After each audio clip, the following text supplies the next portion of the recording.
do this. Oh God, I hate when it does that. Did you hear that? Yeah. Okay. It also pops up a disclaimer on the screen. Disclaimer. Oh God, we don't want any disclaimers, particularly when it comes to me. It's probably going to warn me against my language. We are live, by the way. So, woo! Greetings and salutations, ladies and gentlemen. We are here to do a testimonial by my lovely client who is not looking at me and is looking somewhere over there in that direction. Probably because she's nervous, which is okay because she's on the hot seat here today. So how are you, Hiesha? I'm doing very, very well, Josh. Okay. So we worked together for 16 weeks inside of my coaching program.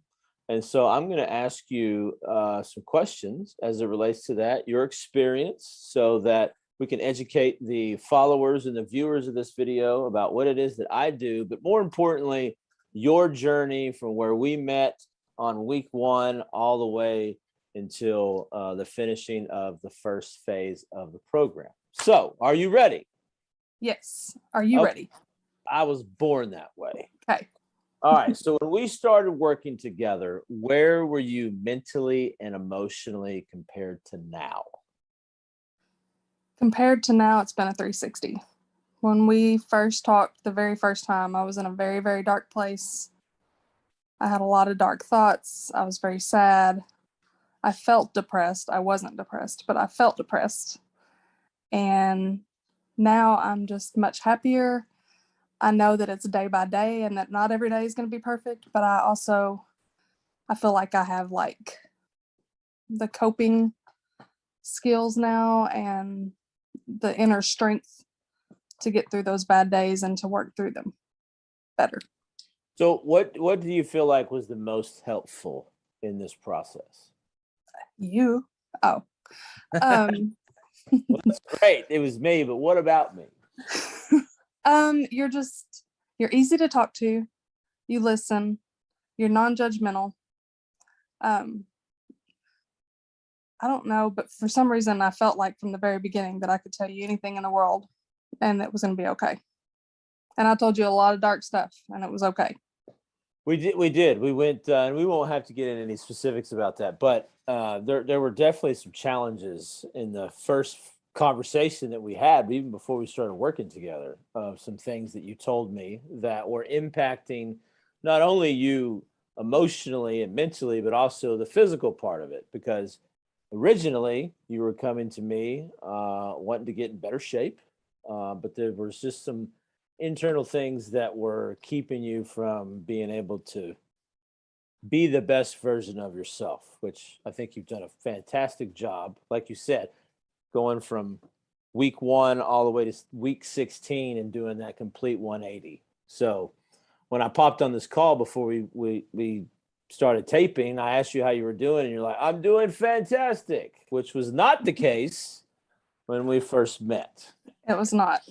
Okay, so you've kind of already answered this question, but I want to ask it directly. What do you think has helped you during this process? And, not just me, but like just the things that have gone on in you to help you, make these changes. Well, I have dealt with a lot of things that I had pushed back for many, many, many, many years. I have realized things inside me that I thought were bad things about me, but they were actually not. It was just my way of coping and dealing with shit that had happened to me. And I don't know. I don't know. It's just, I think the best thing that I got out of this was the fact that I know that I am okay and that it's not just me and that I am an actually good person. And I have the skills and I have the way to make it and to be healthy mentally, physically, and all the way around. My whole life is changing, like not just with me, but like with my relationships, with other people, my family, and I feel like I'm being a better person. There you go. So again, we're not going to get into specifics, but I think it's really important to hit on the fact that, certain events that happen to you, particularly as it relates to early on in your life, that you kind of suppressed and tried to numb it and try to do everything you could to take your mind off of it. And it became like a part of you that you felt that maybe you were like one of the only people on the planet to experience these circumstances. And I think the most beautiful thing is you realize that A, you're not alone. B, there's nothing wrong with you. And the events of your life are not a reflection upon you as a person. And being able to break yourself out of that mode of, I'm okay. I'm perfectly fine. And I have to work through some things that maybe I shouldn't have to have worked out, but what happened happened. Couldn't happen any other way because it didn't. So this is now my cross to bear, and forgiveness of myself is the first priority in my healing process. And I think Absolutely. you champion that very well. I'm going to ask you about the actionable steps. So, what actionable steps have you taken towards, taking care of yourself better and making yourself a priority? That last question is really important as it relates to you because you're Yes. saying no to people instead of always prioritizing everyone above yourself. Yes, I had a big problem saying no. A big problem making me a priority, actually. And anytime that I thought that I was doing something for myself, I felt guilty. But steps that I've taken, I journal now, and I write down good and bad, past and present. I'm like journaling everything. It just feels good to get it out. Um, Another thing that I did early on was I wrote a letter to someone that I was very angry at that we both know about. Um, and that has helped me. She has no clue, but it has helped me greatly. I'm not angry at her anymore. I realized she was doing the best that she could at the time with what she had to deal with, which is something I learned from my friend Josh. I also I do say no now, even to work, to my daughter, to people when they're like, "Do you want to do this? Do you want to do this?" And I don't really want to do it. Now I just say no. I unfriended some people on Facebook that were negatives in my life and that would bring me negative energy. I'm all about positive now. If it doesn't bring me positive energy, then it's not a part of my life now. So I'm doing some pretty big things. You sure are doing big things. I'm doing some big things. I think one of the challenges early on is realizing that, we don't have to please the people around us. That our first priority is to ourself, which in this society can be looked at as being selfish, but Right. you can't pour from an empty cup. What you say yes to, you're also saying no to something else that may matter to you personally. So I think you've taken great strides in telling people no, uh, telling them to go off somewhere, and not Yes. in the censored sense of the word. Okay. Yes. I'm trying to remember my language. Yes, yes. But hey, and on this thing, we say whatever the hell we want to say, right? Yes. All right. So I want to talk to you about support system because you're a single mother. Okay, you have dogs, but you're a single mother, and your daughter is grown. Right. But there obviously was some support system between the two of you, but the support system for you, and I want you to tell the audience how important it is for you to have found a great support system, whether that be family, whether that be friends, a coach, whatever the case may be. Well, I mean, I have friends, but like I said, I haven't ever told anybody the stuff that I've told you. um, and I really didn't feel like I did have a support system. I mean, I have my daughter, but she's married, and I don't want to burden people. You know, you don't want to be a burden on people's lives. So I didn't really feel like at the beginning that I had a support system. It was just me against the world. And then when I started talking to you, like, you helped me through a lot. And I felt like I could depend on you. I could text you anytime. I could talk to you about anything. and you were going to be there for me judgment free and with open mind and open ears. And it meant the world to me. And open arms, right? Yes.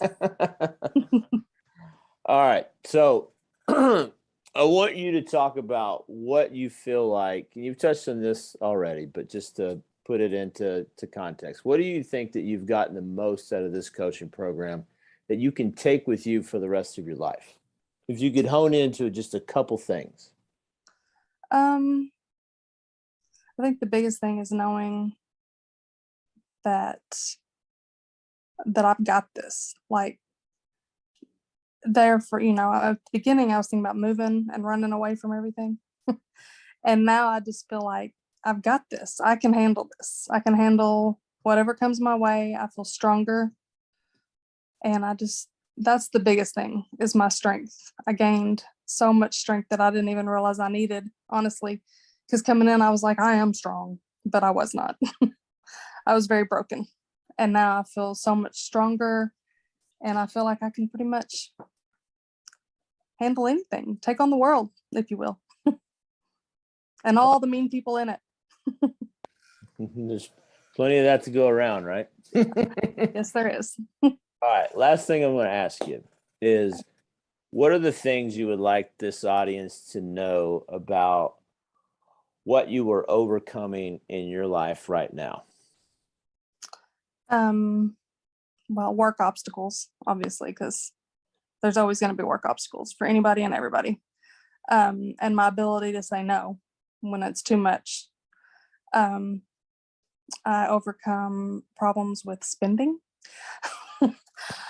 because I'm bad about shopping online, but now I realize that that's just it's just a coping mechanism of mine that I use. So I'm trying to overcome that, but I actually paid off all my Christmas debt yesterday, so that felt real good. And I didn't buy anything else online right after. So overcoming work obstacles, overcoming my shopping addictions. I used to feel really bad about some of the foods I was eating, and now I feel like I can be healthy and still have good days on Mexican. And I mean, there's a lot of things to overcome. There's a lot of things I'm dealing with, but those are the three major: be work, shopping, obviously, food, and inner strength. So I lied. I'm gonna ask more questions. Wow. So I know. I thought I was getting ready to get off the phone. Nope, you can't go anywhere. So, as it relates to nutrition, because, obviously my background is in fitness. Okay. I take a different route and approach to fitness, which is unlike what most people do, can be confusing to an audience. So from the standpoint of, you had done several different diets, okay, which got you into this almost emotional food sabotage of certain foods are bad. Yes. And if you're to eat them, then that means that you are bad. Yes. So we had to untangle that. We had to work our way through that and understand that no foods are bad. There are better foods than others. There's foods that we want to eat more of, some of, and less of. How has that affected not only the way you feel, but the way you feel about yourself? Well, first off, I will say I've done all those diets, and I used to think I had to hurry up and do it. I had to hurry up and lose this weight. I've got, say, whenever we sign up, I have 16 weeks. I got to lose this amount of weight, this amount of time, look like this. And now I'm like, it's a day by day. And I do the best I can every single day. And I feel amazing. I make better choices, and I don't feel guilty about anything I'm eating now. I used to be like, oh my God, I cannot have rice. And now I'm like, well, maybe I can. I just have to watch my portions. But yeah, I feel 100% better about 100% better. I don't feel guilty when I eat it. I used to be like, I'm a fat slob because I ate ice cream last night. And Now we know ice cream's not good for me, my body, but yes. I don't know if I answered that question, but I felt like I needed to say that. You did pretty well. All right. Last thing I'm going to ask you, and then we are going to get off here. Okay. Okay. What would you like for this audience to know about me? That you're humble. Whoa. I know. When I first saw you, I was like, oh my God. Because you see a guy with muscles and you're like, oh, they're going to be arrogant and shitty. But sorry. Totally No okay. offense. No offense. But then I realized you're super humble. You're caring, understanding, and non-judgmental. You're like the best friend everybody wants to have. Oh, boy. Don't cry. I won't, I promise. All right. Well, the last thing I want to say before we hop off here, I have personally trained hundreds, maybe thousands of people. I've coached hundreds of people over the last 19 years. And rarely do you find a person that literally tells you 100% the truth about what is currently going on with them. And you did that the first phone call that we had, even before we started working together. You laid it all on me. You trusted me with that, which I have massive respect for you for that. And being able to work through those things and realize that the narrative that you had about yourself was really built based on those experiences. And being able to really go back to that, find the forgiveness that you needed to have in yourself, and then be able to then forward pace that all the way to now to understand that there's nothing wrong with you. You're great. You're always going to be great. It really just comes to how you feel about yourself based on a narrative that you have written about yourself based on someone else's actions that didn't have anything to do with you. And you've done a damn good job at that. So I am very proud of you. Thank you. And I really appreciate you doing this for us today. If you found value in anything that she had to say here today, I want you to drop #value in the comments section. If anything we said here today struck a nerve and you want to have a further conversation with me as it relates to whatever's going on with you, I would love to hear from you. Shoot me a DM, put in the comments section, whatever mode of information and communication you want to supply. Other than that, I hope everybody has a happy and a healthy day, and we will see you on the flip side. Woo!